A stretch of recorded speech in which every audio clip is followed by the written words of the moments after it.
Allah subhanahu wa ta'ala Kur'an-ı Kerim'inde "Fadkuruni adkurukum veşkuruli ve la tekfurun." Meni istegile, men da sizlerdi isteymin. Mağa şükürdük kılla, şükürçülük keltirgile, şükürsüzdük kılvağıla. Ya eyyühellezine amanu sta'inu bis sabri ve salah, innallaha ma'as sabirin.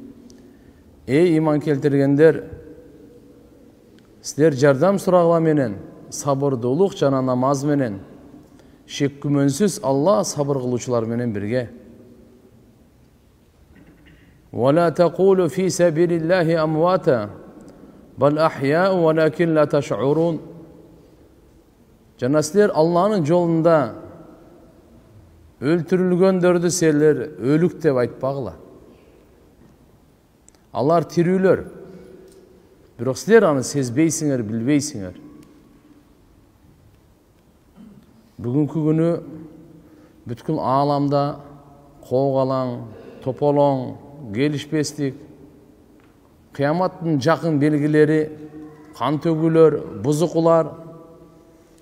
Ошонун катарында Кыргызстандагы акыркы мына күндөгү чегарада маселелер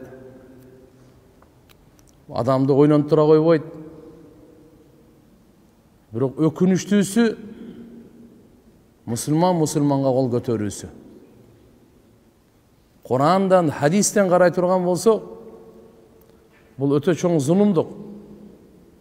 Бирөөнүн бир карыш жерин акысыз зулумдук менен басып алуу, кол салуу, кыямат күнү Алла Таала 7 жерди мойнуна илебиз деген. Үйүнө бастырып келгендерге кол кайтаруу, бул милдет жана өзүнүн мал мүлкүн, үй бүлө бала чакасын сактоо үчүн жан берүү, бул шахадат, шейиттик. Ошон үчүн Алла субханаху ва таала бул жерде айтып атканы, Алланын жолунда өлтүрүлгөндөрдү силер өлүк дебегиле дейт. Алар шейиттер дейт. Шейиттер тирүүлөр. Инда роббихим юрзакун. Робулардын алдында алар ырыскыланып атат дейт.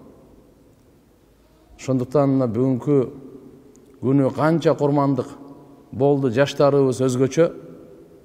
Ошолордун туугандарына, бир туугандарына көңүл айтабыз, кайгысын бөлүшөбүз. Балдар туура, адам өзү бул дүйнөгө келет, өлүш үчүн эле келет. 100 жылбы, 70 жылбы, канча болсо дагы ырыскысы түгөнгөндөн кийин, мына азыр Кыргызстанда 6,5-7 миллион, ааламда 8 миллиард, бирөөсү деле калбай. Бирөө аварияда өлүп атат, бирөө ооруп өлүп атат, бирок бирөө Алланын жолунда өлүп атат. Алла Тааланын жолунда жан бергендердин даражасы, кыямат күнү булардын шапааты, Алланын алдындагы була улуу сооптору Алла Кур'ан-ы Кериминде айтып атат. Силер аларды өлүк деп эсептебегиле дейт. Алар тирүүлөр дейт. Шейиттин биринчи тамчы каны менен Алла субханаху ва таала бардык күнөөсүн кечирет. Бактылуу адам ким өлсө, күнөөсү корсо өлсө да. Бул бактылуу адам. Бактысыз адам шору курусун, өзү өлдү, бирок күнөөсү ошо бойдон калды. Шейиттерде эч кандай күнөө калбайт. Албетте жүрөк кайгырат, көздөн жаш чыгат. Ким эле өзүнүн баласын, жаш жигиттерибиз өтө бир кайгылуу окуя, жакшы болгон жок бул. Киталу, пайгамбарыбыз айткан киталуху куфрун, мусулманга курал көтөрүү капырлык деген бул.